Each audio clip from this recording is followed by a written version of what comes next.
I'm Susan Swain, host of C-SPAN's Q&A, where we spend an hour with nonfiction writers and historians who add context to today's news. On this episode, you'll hear from longtime NPR Morning Edition host Steve Inskeep about his book, Imperfect Union, how Jessie and John Fremont mapped the West, invented celebrity, and helped cause the Civil War.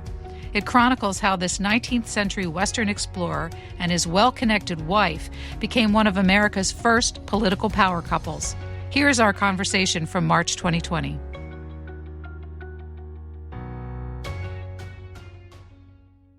Steve Inskeep, your third book is titled Imperfect Union, How Jessie and John Fremont Mapped the West, Invented Celebrity, and Helped Cause the Civil War.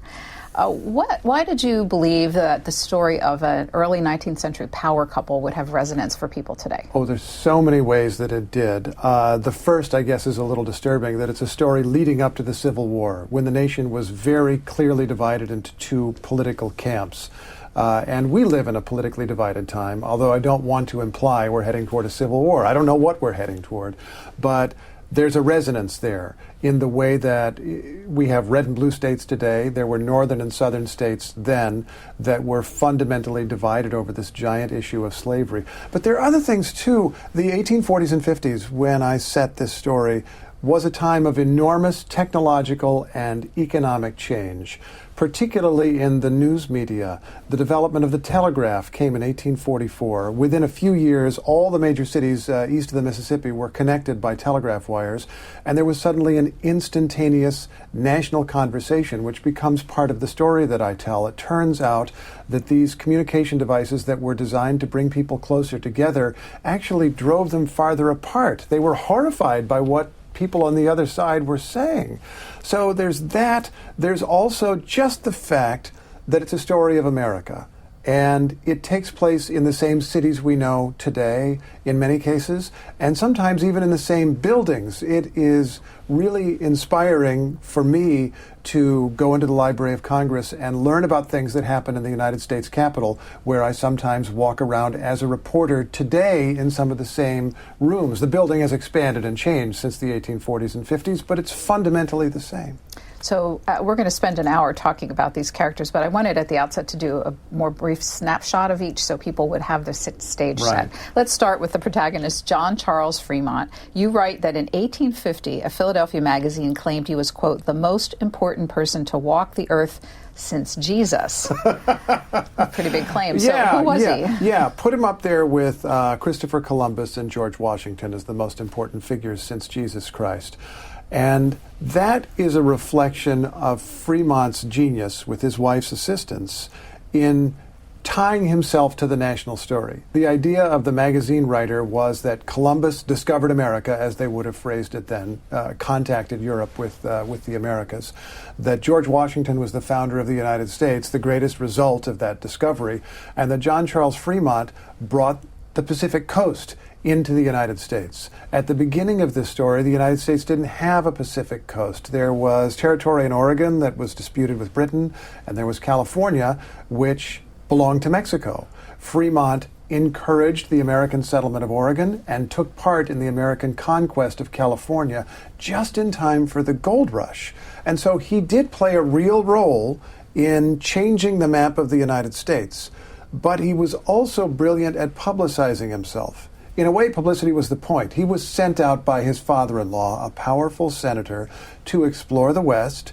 He didn't necessarily find that much that wasn't already known, but he would come back and write best-selling accounts of his adventures, and that was the purpose, to entice Americans to come west and settle the West and help make it part of the United States through this publicity, showing how the trip could be made and how exciting it could be and how practical it really was. Publicity was the point. But in the process of making the West more famous, John Charles Fremont also made himself more famous, making himself not the first famous person in history by any means, but the first American celebrity to create his fame even as he was doing the things that he intended to be famous for. And he was doing it simultaneously, and it's just a very original way to approach publicity at a moment when the news media were expanding and it hadn't really been possible before. And you list, he went on, we should say briefly, and we'll talk about it more, to become the first California senator for a brief period of time. Yes. And then a presidential candidate for the new Republican Party. Yeah. You list the many places named after him during that time. When did he fall out of the public consciousness? Not until sometime after the Civil War. He had this meteoric career. 1842, he's an unknown U.S. Army lieutenant, and he goes to command his first great expedition in the West and publicizes it and very quickly becomes famous. By 1850, as we said from that quote from the magazine, hugely famous, hugely admired. His fame and his narrative, his story, was his primary qualification for being the Republican nominee, the very first ever Republican Party nominee in 1856. He didn't win, but remained very famous and also very rich. He managed to get rich in the gold rush. And then when the Civil War broke out, Abraham Lincoln, the Republican candidate who followed him, was president, named him a Civil War general, and he got in a fight with Lincoln. Fremont was in charge in Missouri, and it was 1861, and the war was going very badly. It was a lot of chaos. There were a lot of rebels in Missouri, even though it was a Union state. It stayed in the Union. And General Fremont, as he was then, ordered freedom for the slaves of rebels in Missouri. No one up to that point had freed a slave. Lincoln had not yet freed a slave. He wasn't ready to do it, and he was fearful of doing it because there were several slave states still in the Union, and freeing a bunch of slaves at that moment might have caused them to go over to the other side. He asked John Charles Fremont to reverse his order or modify it. Fremont refused. He wasn't a guy who was really good with authority or following authority. And instead of following orders, sent his wife, his very politically active wife, Jessie Benton Fremont, back to Washington, D.C. to tell Abraham Lincoln what was what. Now, I tell you this now in answer to your question because I don't think there's anybody in history who has come off well in later life or in history after having a quarrel with Abraham Lincoln. It's not a thing anybody has ever done and come off well in the end. President Lincoln ultimately fired General Fremont, gave him a new assignment, and then fired him again. And Fremont, in later years after the war, lost his fortune in bad railroad investments, was in something near poverty, even though still very, very famous. And he and his wife had to support themselves through his wife's writings, in part. She had to help support him in their later lives. They were scraping by, so barely. And his reputation had completely cratered by the end of his life, to the point where, even though he was very popular, and even though he had helped to create the Republican Party, there were Republicans who'd supported him in 1856 who said, well, he was a really good nominee, but thank God he was never president, because he turned out to have a terrible character. That's what they would say of him. So Jessie Benton Fremont, his spouse, who you alluded to several times, so who was she? She was the daughter of a powerful United States senator from Missouri, Senator Thomas Hart Benton. Benton was a founder of the Democratic Party, a lawyer. He was also a ruthless and brutal man who owned slaves throughout his life and also fought duels and on at least one occasion killed a man. They dueled once. They wounded each other after trading insults. That's what caused the duel. And then Benton felt the man was still insulting him, so challenged him to a duel again at 10 paces and shot and killed him. A brutal man, and yet also a kind of visionary who foresaw an American West that included the Pacific Coast, who wanted that Pacific Coast for a specific reason. He wanted there to be an American seaport pointing toward India and pointing toward China and creating a direct trade route from the United States to Asia. He, in effect, foresaw the global economy that we live in now, where the world's most important trading relationship in recent times has been across the Pacific between the United States and China. Benton at least dimly foresaw that and fought for the expansion of the American West. His daughter, Jessie Benton Fremont, was a kind of son to him. He took a long time as a husband and father before he got a son. He was disappointed that Jessie was not a boy, gave her a boy's name. She's named after his father, Jessie Benton. And she writes in a memoir, "My father gave me early the place a son would have had. He took her hunting.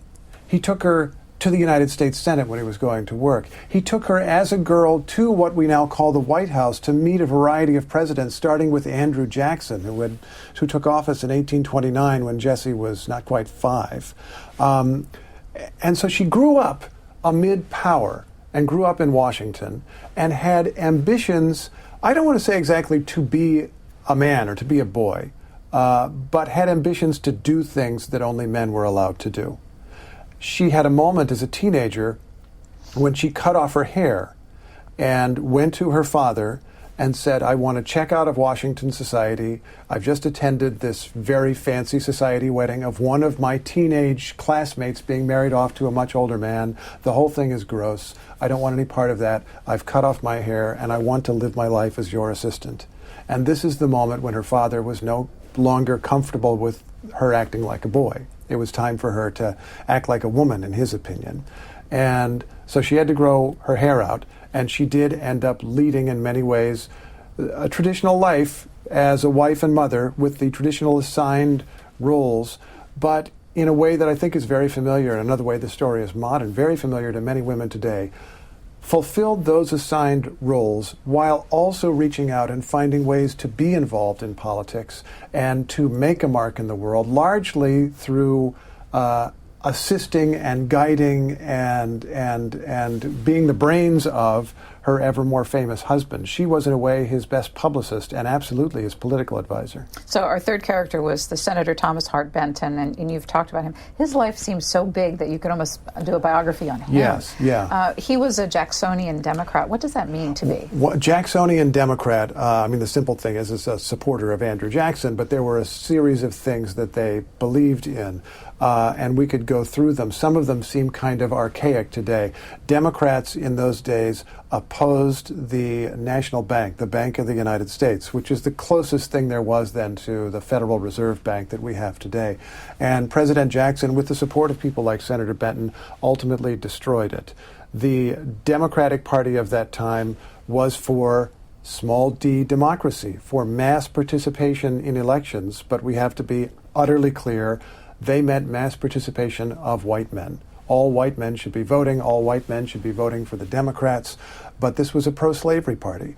On its best days, it was silent about slavery, and often it was explicitly for slavery, even though it was a national party and appealed for votes of working men and working farmers and immigrants, by the way, in northern states. It was essentially a pro-slavery party, and Senator Benton was part of that. So for me, and it's obviously for you as the storyteller, the fourth and probably the most important character was the United States itself. Yes. So as your story opens, give me a snapshot of what the country was like. Well, if we could imagine what one historian has called the logo shape of the United States, you know, that with Florida down in one tip and Maine and California on the other side, the map wasn't all drawn yet. It didn't all belong to the United States at the beginning. The westernmost city in the entire United States of any consequence was St. Louis, Missouri. There were a few towns west of that, but nothing very important. And other than St. Louis and bits of Louisiana, at the very beginning, all the states were east of the Mississippi River. And what was the population like? The population was gaining rapidly. It was only 2 or 3 million at the time of the Revolution. By the time of my story, it's getting into something over 20 million. By the time of the Civil War, just after my story, it's, I think, 31 million people. It's seen as almost doubling in a generation. The median age is very, very low. It's a very, very young country, very rapidly expanding, lots of immigrants coming in from Europe, from Ireland and elsewhere, a rapidly changing and evolving country, and a country where distances are shrinking. And here's what I mean by that. In 1800, if you were in New York City and you wanted to travel to St. Louis, it might typically take you 6 weeks to get there, if you didn't have some disaster on the trip. By the 1840s, it was a mere 10 or 11 days to take that trip, and it was much safer and much more practical. And then by the mid-1840s and into the 1850s, the telegraph was making communication instantaneous, and railroads were making travel even faster. So distances were shrinking across this country the size of an empire, it was becoming one country. But as I mentioned before, this was also revealing the differences between people in a very in-your-face way that was kind of hard to take, and I think does remind me, as a 21st century citizen, of the way that social media sometimes shocks us, that we can't believe what other people who might be across the country or even our neighbors really subscribe to. So if you were one of those Irish immigrants, what would life be like for you? Life could be very hard. Not in every instance. I've done a lot of research in this period, and there were Irish immigrants who prospered, and there were Irish immigrants, by the way, who prospered in horrible ways. They might go to Alabama and end up owning a plantation and a lot of slaves. But broadly speaking, Irish immigrants were poor. Broadly speaking, Irish immigrants were discriminated against. This was a period of a mass movement against foreigners, against immigration in the United States. It began in earnest in the 1840s, became very powerful by around 1850. There were secret societies who became known as the Know-Nothings, because if you asked a member of the society to tell you something about it, they'd say, I know nothing. In my research, I discovered that sometimes those people would be telling the truth. The societies were so secretive that the junior members might literally not even know the name of the organization. They just knew it was against foreigners. And they, by the mid-1850s, were becoming more and more public, more and more open and provocative and violent. They would go into immigrant neighborhoods and give speeches against immigrants, knowing that that would provoke violence, and then they would come back the next week and do it again, and there would be riots in the streets. And it became known as a very powerful political force. In the 1850s, as the main political parties began to crack apart under the pressure of slavery, some political leaders saw hatred of foreigners as the thing that could unite people. And in the 1854 elections, the anti-immigrant parties, there were more than one, had overwhelming success, dominated the legislatures and governorships in many states, had a great deal of power in the United States Congress, and seemed poised maybe to elect a president in 1856. So two other groups that are characters in your story. First is the Native Americans. Yeah. We learn about them through Fremont's exploits.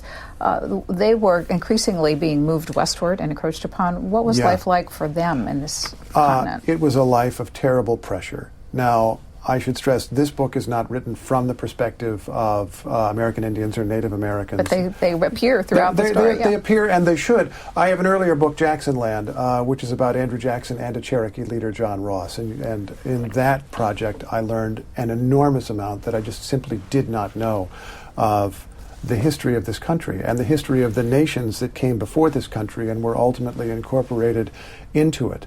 John Charles Fremont was a witness to that and a participant in that from the earliest stages of his career. In the 1830s, as a very young man, he got a job as a surveyor and map maker in what is now northern Georgia in the Cherokee country. And his job was to make maps for the United States Army, which was getting ready to remove the Cherokees on what is now known as the Trail of Tears to west of the Mississippi. And the Army wanted the maps in case the Cherokees resisted, so they would have good maps for the war that would follow. That war did not come, but Fremont drew the maps and gained experience. He then went west, and I think it is powerful to understand the various ways that this white man interacted with Indians, because he was going among them with the lamps of science and reason. He was not, in theory, there to massacre them. And yet he periodically did in several horrible instances, particularly in California and in Oregon. Yet at the same time, he depended on them. He would be traveling with small groups of men in the American West, and they would run out of coffee. And he was, as I am, a habitual coffee drinker, and found it, he couldn't bear to be without it. But he found someone who would sell him coffee in the middle of this seeming wasteland. There was an economy, there was trade, and that person was a Native American. He hired Indians on his expeditions and was proud of the diversity of his expeditions. He was an Army officer. He'd hire a bunch of civilians, and they would include a German immigrant mapmaker. They would include Frenchmen, French-speaking people whose families had been in and around St. Louis since it was French territory before the Louisiana Purchase. He would have other kinds of people. He would have African Americans as part of his expeditions, and he would hire Indians as well. And so there'd be multiple languages spoken around his campfires by multiple men, and he was proud of that, even as he was a representative of this sort of white America sweeping across the country. This is one of the really important things that I learned and that I want to emphasize from this book, is the variety of people who built the country, for better or worse. The variety of people who were risking their lives to make this a continental nation. It is a difficult story to tell because so many people were slaughtered in the process, or were shoved aside, or lost their land. But a great nation was being built, and every kind of person was participating in it. So John C. Fremont, as he becomes this explorer, you describe him as something of a self-created character, even to the point of the accent over his name. So what's important to know about the early Fremont and how he created the Fremont he would become? Let's begin with his birth. He was the illegitimate son of an immigrant. His father spelled his name slightly differently, not F-R-E-M-O-N-T, but F-R-E-M-O-N, Fremont. He was a Frenchman, and he fell in love with a Virginia aristocrat who left her husband to go away with him. She never received a divorce, and so their first child, John, was born out of wedlock. And he tinkered with his name, as best I can determine, throughout his early years and into early adulthood. His father was Charles Fremont. Sometimes John C. Fremont, John Charles Fremont, would go as Charles. Sometimes he would be J.C. Sometimes the initials would be reversed and he'd be C.J.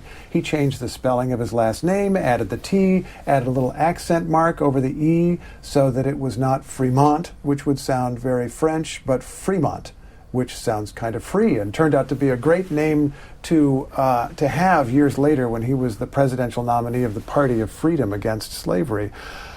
But that gets at what a self-invented character he was, coming from these very difficult, modest, and I think it's fair to say humiliating circumstances. Being born out of wedlock was considered far more of a disgrace then than it would be considered today, and it was something that he and his wife attempted to hide. He was not from money. He was a penniless Army lieutenant. He was an Army lieutenant even though he was not trained. He had not gone to West Point, but he had attached himself to a series of powerful men, including a South Carolina politician who became the Secretary of War, the equivalent of today's Secretary of Defense, and got him a U.S. Army lieutenant's commission. He was a guy who scrambled up from the bottom, although not always in the most admirable or appealing ways. How did he and Jessie Benton meet, and when did they marry after they met? They met through the father, Thomas Hart Benton. Benton, as a senator who thought of himself not just as a senator from Missouri, but the senator of the West, was very interested in John C. Fremont's early work as a kind of apprentice mapmaker for another explorer named Nicolet. And Senator Benton went by this office where they were drawing up maps and met the young lieutenant, who was embarrassed because the map was not very far along. It was a largely blank map. But he attached himself to a powerful person again and got to know Senator Benton, and ultimately got to know Senator Benton's daughter. Senator Benton did not approve of the marriage, but they eloped when Jessie was just 17 and John C. Fremont was 28. And Senator Benton was said to be enraged. There are 2 or 3 different versions of the story, but ultimately had to accept that his daughter had not married some powerful official, which would have been quite common in Washington then, but this penniless lieutenant. And he went and placed a notice in a Washington newspaper. Now, you would expect that notice to say John Charles Fremont has married Jessie Benton Fremont, but Senator Benton put the names in the opposite order. Jessie Benton has married John C. Fremont. So he comes from a background that's somewhat suited to this, but how did he get his first charge to lead an expedition, and how was it funded? It was through Senator Benton shortly after this elopement. It's a remarkable political story, I think, that Senator Benton was enraged that this young man had come and taken away his daughter, his most precious daughter, of his children. And yet, within a few weeks, he had reconciled himself to that. This was a senator who had sometimes fought duels and gunfights against people and reconciled himself to them later. And Senator Benton, as a powerful senator who was in charge of a committee that oversaw the military, was able to use his influence to get John assigned to lead his first expedition. He was qualified. He had been the apprentice or second in command on various other expeditions, but it was Senator Benton's connections that made it possible. And it was Senator Benton's vision that John C. Fremont followed. His early expeditions were to map the Oregon Trail, to entice Americans to go settle the Oregon country, which was disputed with Great Britain. And the idea was that lots of American settlers there would make it part of the United States inevitably. And so this senator was, in a way, pursuing his own foreign policy, which was a little bit different than the actual president at the time, John Tyler, but Senator Benton did it anyway. We visited Bend, Oregon, which is part of the area that he explored, and met a photographer historian who has done some of what you've done, mapping the route that John C. Fremont took. I want to show a video to show the topography as it looks today. Let's watch that. I don't really think that it has changed any since he was here. There isn't much erosion of this lava, so this is the first big pitch of Dillon Fault. I think it's pretty cool that he writes about it in his journal, and we can stand here and be in a place where Fremont was in 170-some years ago. You're able, through his journals, to recreate in your book a lot of his journey. It was tough going. Oh my gosh. And just looking at that video, my first thought is at some point they had to cross that river. And there wasn't going to be a bridge. They might go look for a ford where the water was a little bit calmer, but everything could be brutal. And Fremont was often traveling in the mountains, in very high mountains, in winter. And it could be devastating. It could be deadly. They would be trying to pass through snow that was many feet deep. The horse's legs or the mule's legs would sink down into the snow.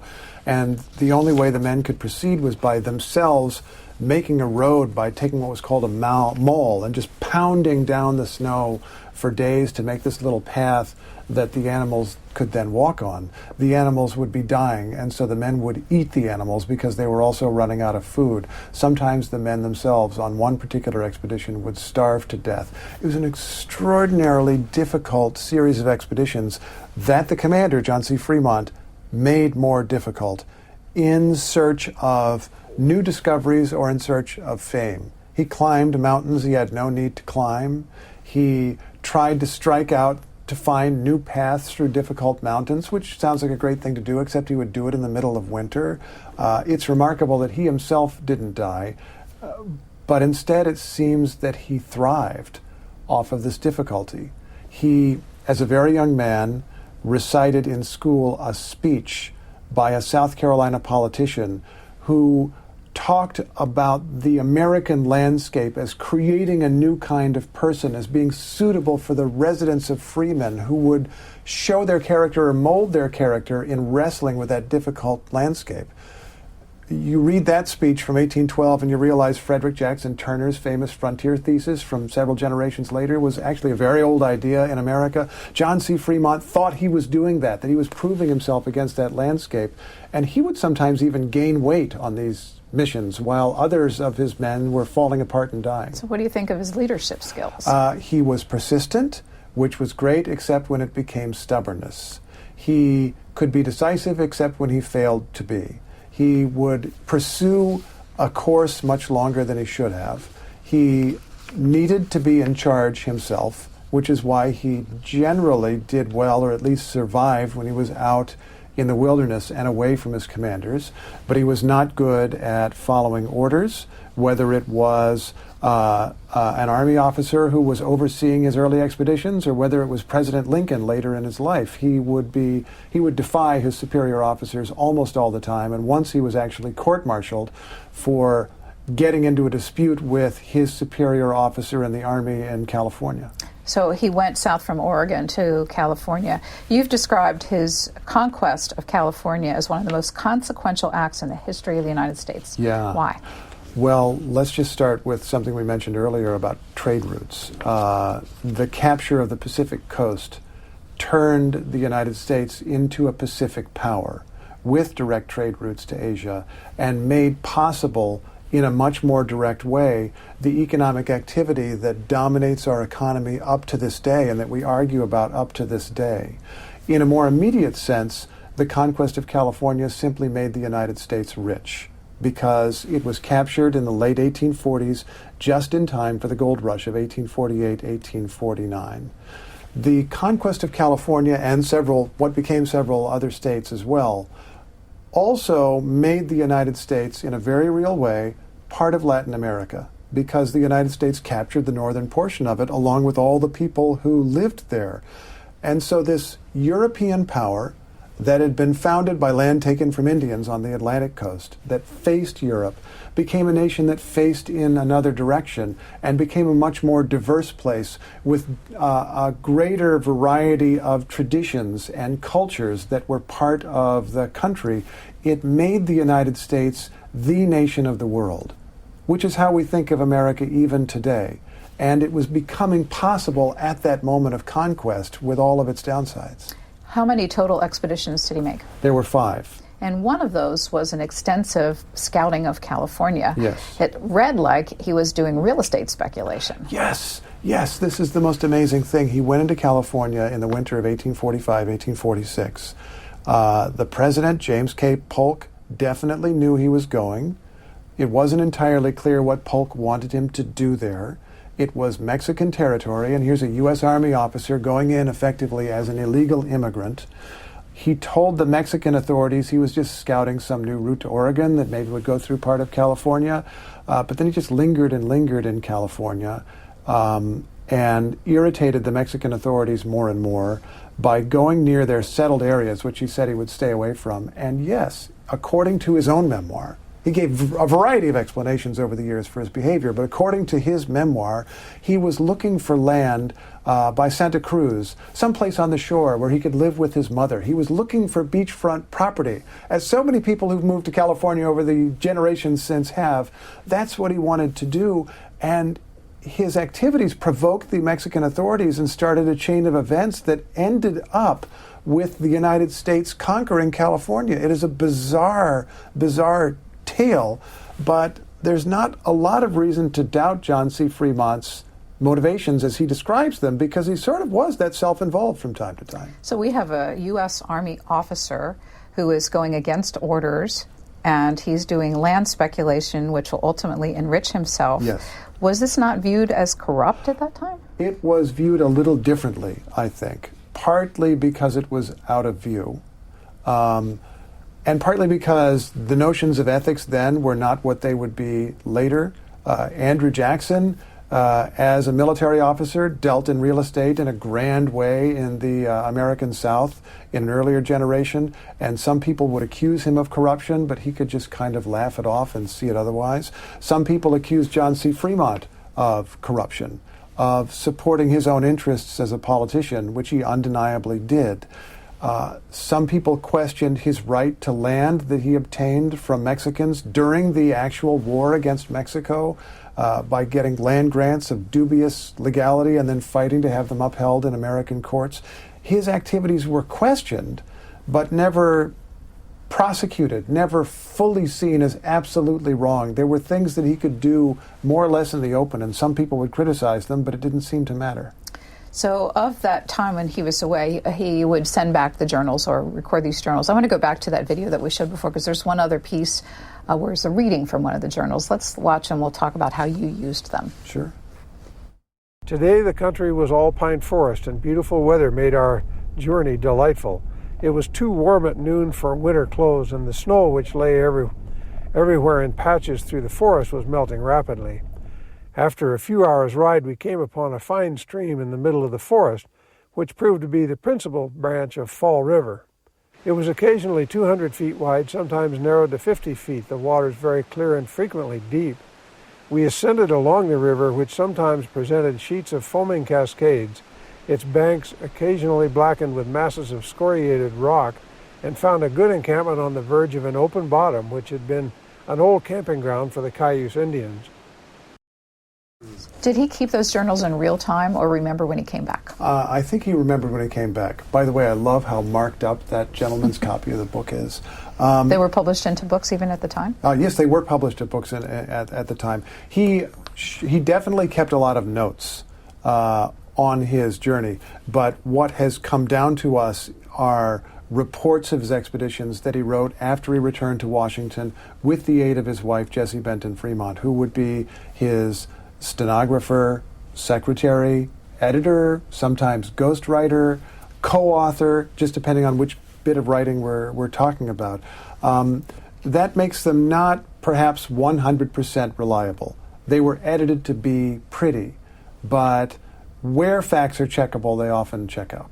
Well, you have a quote from her in the beginning of the book that sort of tells the story about her approach to being completely candid. What's the quote? She wrote, "It would hardly do to tell the whole truth about everything." And then that Telegraph, which was getting popular, was sending these reports around the country? Yeah, that was part of what was happening. His reports would be excerpted in newspapers, and they would be read everywhere, and they would also be printed by multiple publishers as popular books. I think of them as bestsellers. I don't know that I can literally document that they would be a New York Times bestseller since the New York Times didn't exist yet, but they were very, very popular. And it's remarkable to look at the story of, for example, the Mormons who were living in Illinois at that time and looking for a place to relocate farther west. They, in their own newspaper, printed excerpts of Fremont's reports about the Great Salt Lake, and then had portions of his report read at a public reading inside a Mormon temple with Brigham Young attending. And so it seems very clear that Fremont's explorations in that part of the world influenced the choice of the Mormons to go to the Salt Lake area and create their own, what ultimately became their own state there. So you tell the story that as Jesse became famous through his exploits, as John became, Jessie Fremont was also becoming much better known. Yeah. This was a time when the abolition movement was starting up, when women were starting to really begin to push for more rights in society. Did she use her fame for those causes at all? She totally did. It's fascinating to me that she became a symbol of women's rights and a symbol of opposition to slavery because she didn't have a really deep record in either of them. 1848, of course, is the time of the famous Seneca Falls Convention where women declared that all men and women are created equal and called for women's suffrage and for other rights as well. Jessie Benton Fremont was alive then but wasn't there. She wasn't a participant in that movement. In fact, there is a quote from a little bit later in which Elizabeth Cady Stanton, the great women's rights activist, asked Jessie Benton Fremont for a financial contribution to their cause, and Jessie initially said, "I don't know, I think women in their present condition manage men better." She ultimately did come around to supporting the right to vote, but she wasn't a radical feminist in that way. Nevertheless, she was a very ambitious woman who became a more and more public woman, and when her husband was nominated for president, women seized upon her as a symbol. Women had been politically active not only on behalf of themselves, white women I should say, but on behalf of opposition to slavery. Women of all races were participants in the anti-slavery movement and were politically active in that way. And when the Republican Party announced itself as a fundamentally anti-slavery party, they were favoring at least limiting the expansion of slavery, Jessie was taken up as a symbol of their cause. And women became involved in the campaign in ways that women never had. They attended campaign rallies and worked for the election of John C. Fremont even though they couldn't vote. So the Fremonts ended up moving to California for a time. You mentioned that their speculation was wildly successful. They became very rich through gold discovery of gold? They did. At the time of the gold rush, John had obtained an enormous amount of land and took a guess that since gold was being discovered elsewhere, it must be on his land too. And he encountered a group of Mexican migrants who were coming from Sonora, Mexico, who had experience mining for gold. And he sent them to his land to mine for gold, and they would share the profits. And they found a ridiculous fortune, which took him a good 25 years to completely blow, although eventually he blew it all. How did he get, the couple actually, get from that point to the 1856 Republican nomination? Fremont's fame, John's fame, was a huge part of it.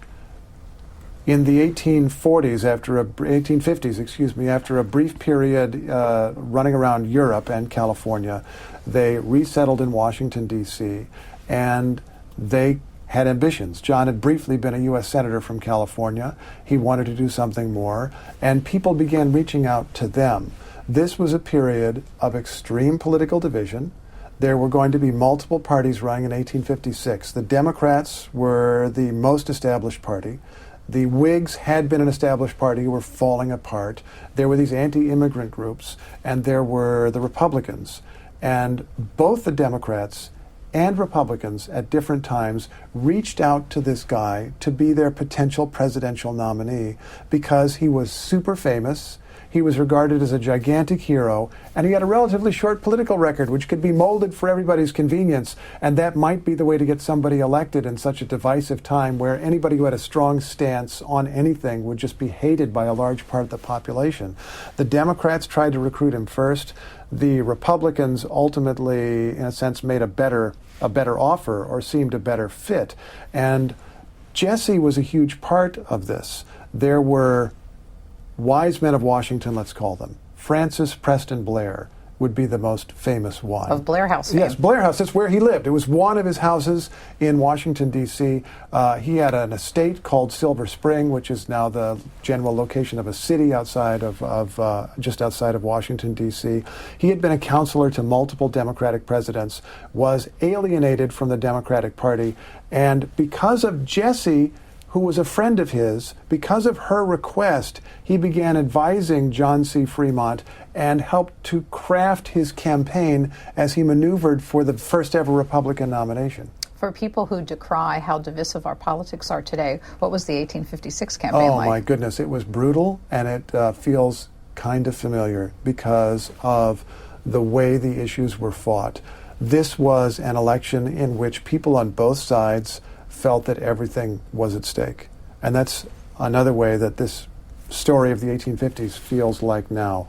It wasn't just the fear of losing an election, but the fear of losing for all time. There was a huge demographic change going on in the country.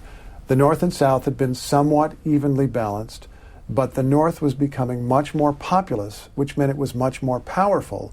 And for the first time, it was plausible anyway, to elect a president with Northern votes alone, which would bypass the South, bypass slave states. That's why it was even possible to have an anti-slavery party at all. This is what the Republicans were trying to do. And the South found that profoundly threatening. They said, if you're going to cut us out of power in this way, we're going to leave the Union. They were making that threat openly in 1856, years before the Civil War. Republicans also had a narrative in which they were threatened forever if the South was allowed to expand slavery into Western states and gain more and more power that way. So the stakes felt very high. John C. Fremont was nominated, very famous guy, very widely admired, and his opponents very quickly changed that. First, they revealed a secret he tried to keep with his wife's help, that he was the illegitimate son of an immigrant. Then they turned him into an immigrant, falsely declared that he'd been born outside the United States and was ineligible to be president. So there were birthers in 1856. And then they declared that he was secretly a member of an alien, scary, un-American religion, Catholicism, which was treated then as, perhaps we have seen Islam treated from time to time in our age. He wasn't Catholic. He had spent time with Catholics. But stories were spread, and they became very, very hard to deny. And this was a moment when Republicans were trying to quietly win the votes of anti-immigrant voters. They wanted to win them on opposition to slavery, but they couldn't upset them too much on this other issue. And so it was massively damaging in such a prejudiced electorate for Fremont to be called a Catholic. It was a very, very bitter campaign. Remarkably, to me anyway, Fremont never denied the accusation and argued that if he had gotten up and said, I am not a Catholic, that would be admitting that a Catholic was not fit to be president, and he wasn't willing to say that, wasn't willing to do that. James Buchanan won the election. Yes. He is on every survey in the bottom position as the worst candidate in U.S. history. Yes. Would the country have been better off if John C. Fremont had won? There are various theories of that, and there were by contemporaries at the time. Maybe, maybe not. You're exactly right about Buchanan, and what an embarrassment to lose a presidential election to the worst president in history. He's the guy who presided over the further drift toward the Civil War. But some of Fremont's contemporaries, looking back long after the Civil War, said if John had won in 1856, the South would have seceded then rather than later when Lincoln won, and the president for the Civil War would have been John C. Fremont instead of Abraham Lincoln. And some of them shuddered to think of that. Including his father-in-law. Yeah, absolutely. His father-in-law did not live to see the Civil War, but never supported his presidential campaign. Never seemed to think that John had the judgment really to be president. So it's one of the ironies of history that, according even to his contemporaries and supporters, John C. Fremont did the nation a great service by running for president, establishing the Republican Party, trying out the electoral strategy that Abraham Lincoln would ultimately succeed with, but also did the nation a favor by losing and never actually being president. In your epilogue, you asked the question, for all their flaws, did the Fremonts help to build a more just and equal nation? Is that the answer to it? I think so. I think that through their efforts, in fact, in some ways, in spite of their best efforts to the contrary, they did. They were part of a messy, ugly, complicated process that ultimately ended with a great leap in human progress, the end of slavery, human slavery in the United States. It's profoundly ugly how it happened. A lot of the people who were positive actors in that story were racist by any measure we would look at today, and even by some measures that you would look at then. They're very, very complicated characters, but they had a moment in which they had their hands, John and Jessie did, on the tiller of history and helped to move it a little bit, helped to expand the United States, helped to give the United States a Pacific coast, and made a statement, however hesitant, however flawed, made a statement in 1856 on behalf of freedom. So in January of this year, I think, you wrote an opinion piece based on the Fremonts for the New York Times, and it concluded this way. What are the lessons for 2020? Expect a terrifying year. What drives Americans to extremes is not losing an election, but fear of losing for all time.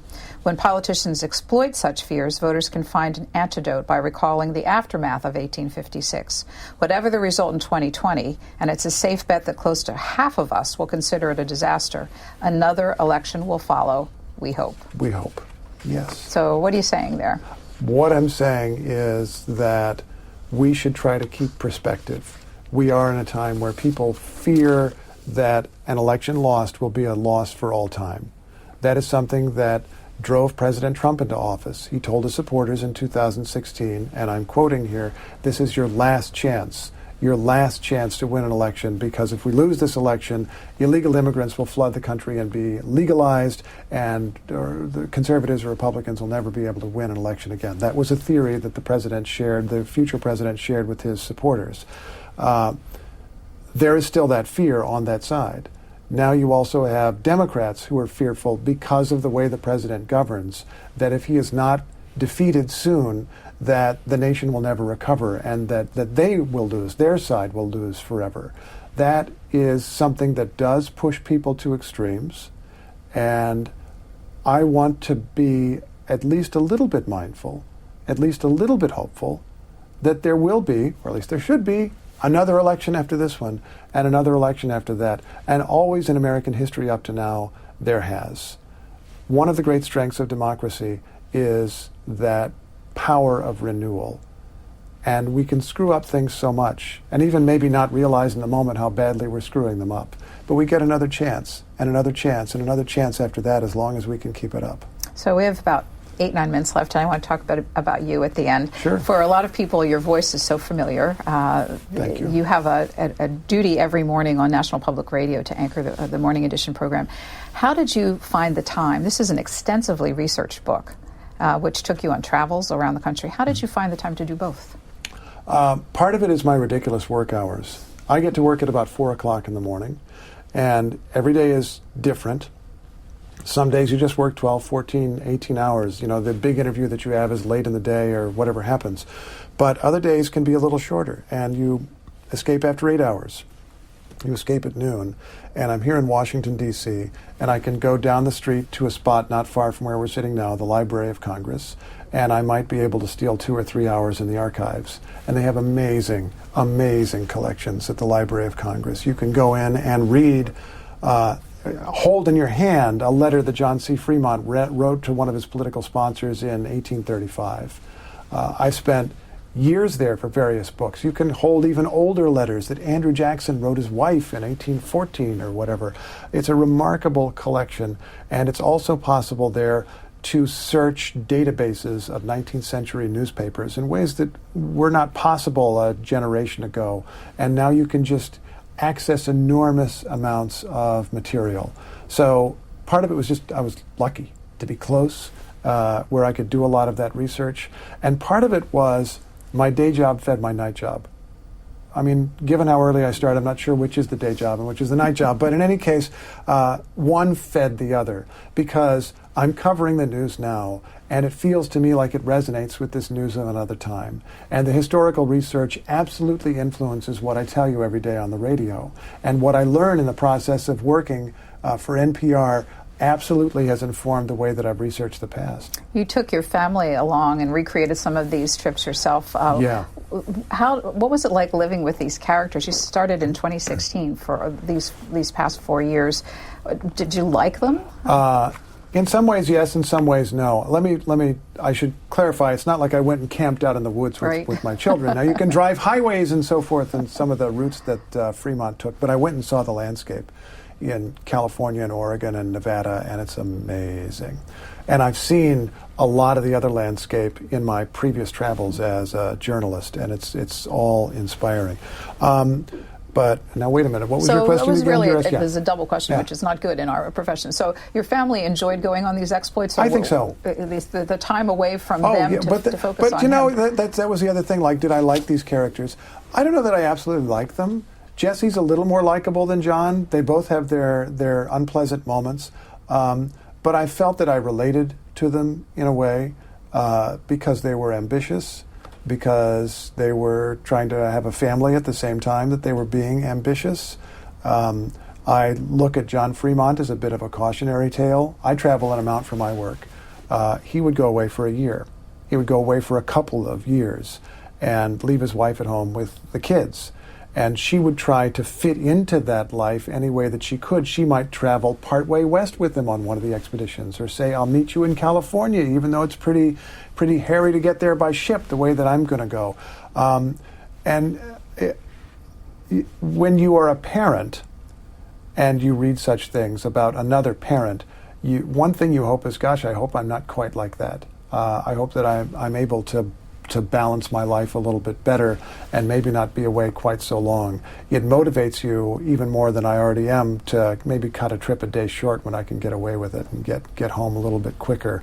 So you relate to the challenge that they faced as human beings, and you relate to the politics because they are participants in this same drama that we're sitting here as citizens participating in, not just watching, but participating in as members of a democratic society.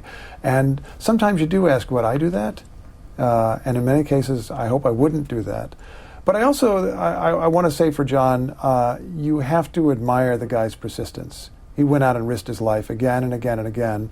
And you can say he was risking his life just for himself, but he believed it was for a higher cause. Well, when you talk about current politics, C-SPAN viewers are well aware of the fact that NPR, your organization, and the Trump administration have had some crossed wires over the past few months.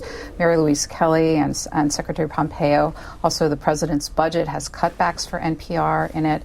What's your take on all of that and how NPR gets caught in the cross currents? Well, the incident with Secretary Pompeo and Mary Louise Kelly, I think, is pretty clear. She asked him questions. The documentary record shows, as NPR and others have reported, that he knew what subjects would be covered. He didn't want to answer certain questions, and that was clear from the interview. They had a discussion afterward that the secretary has not in any way denied, and then accused her of lying, which is obviously false and disproven by the records. So that seems all fairly clear and well reported.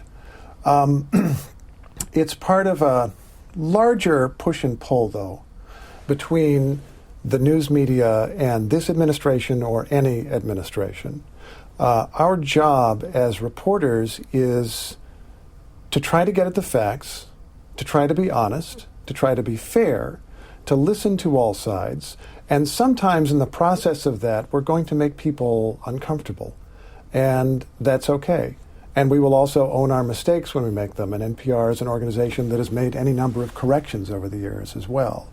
The debate over public funding, I don't have a lot to say about that. I don't think that I need to say a lot about that, except that there has been tremendous support for NPR over the years. And everyone should be clear that the largest single source of support for NPR is the people who use the service. And that's true. It's with station after station after station. There are local stations in local communities that are supported by people who live there, and they bring in NPR as part of their individual stations' programming. And that's the way it works, and it has, over the years, been supported by Republicans, been supported by Democrats, and I'll stay out of the debate over where it should go next, except to note that in the past, up to now, it's had tremendous bipartisan support. You tell us that you got interested in the Fremonts from childhood reading. Is there another set of characters that you're interested in for your next book? I don't quite know. I've been fascinated by Abraham Lincoln for a long time. It's tempting to go after Lincoln as a subject, but do you need to write the 15,000th book about Abraham Lincoln? I don't know. I might explore that a little bit. But one of my problems maybe is that I'm interested in everything, and I'm interested in many different phases of history. And having written a couple of books about the years before the Civil War, it's tempting to go in some other entire direction. And I don't know where I'm going to go yet. What's the title from? Imperfect Union? Imperfect Union, what is it from? It's just something that occurred to me as having a double meaning. It refers to the imperfect union of the time, this division between North and South, between free and slave, and the effort to make it better. And it also refers to the union between John and Jessie Fremont, a sometimes difficult marriage with certain struggles in it, and a degree of failure and also extraordinary, extraordinary success. The full title is Imperfect Union, How Jessie and John Fremont Mapped the West, Invented Celebrity, and Helped Cause the Civil War. Steve Inskeep, thanks for the hour. Glad to be here. Thanks for listening to C-SPAN's Q&A. Subscribe wherever you get your podcasts, and you'll never miss an episode. And while you're there, please take a minute to rate and review us. You can also send us an email at podcasts@c-span.org with your questions, comments, or ideas. Your feedback is welcome.